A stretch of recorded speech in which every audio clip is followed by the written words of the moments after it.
This is really pretty exciting news on kindness. There is a study that was performed at the University of California where they poured over 40 hours of random public videos, like surveillance videos in public, of people living their everyday lives. 350, turns out the study was 350 people in diverse locations from England to Ecuador to Laos and Australia. And what they did was they studied the videos and they looked for any moments where one person signaled for help, like struggling with a small task, for example, and received it from another person. That's why, obviously there were far more than 350 people in this video surveillance, but they identified 350 instances where it was obvious someone was looking for some kind of assistance.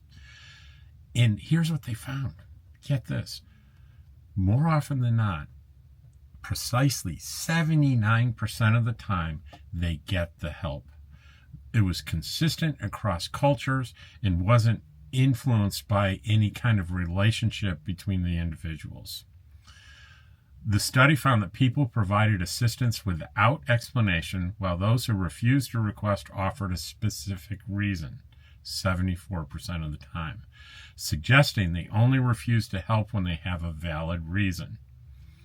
The researchers focused on these small, low-cost decisions. And if you look at my video from yesterday about a bus driver that gave up her shoes for a homeless woman, that's a low-cost decision.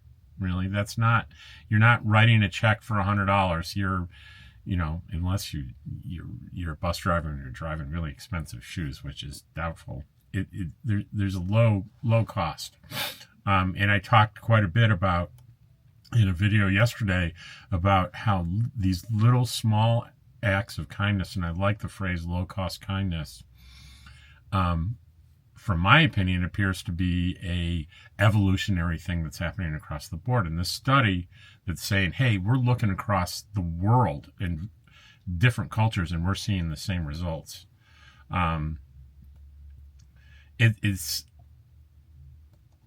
Researchers focused on small, low-cost decisions with lead author and UCLA sociologist Giovanna Rossi, pointing out that high-cost exchanges are often shaped by cultural influences, such as rules that have established protocol, but he concluded, findings suggest that being helpful is simply part of human nature, right?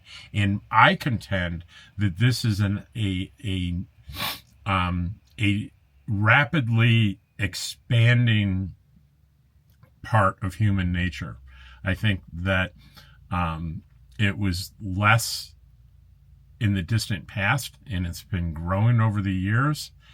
And I think that in this point of our evolution, it is literally exploding. Even though, if you want to watch the regular news and the big divide in the country and all the vitriol being shaped back and forth, this is happening beneath the surface.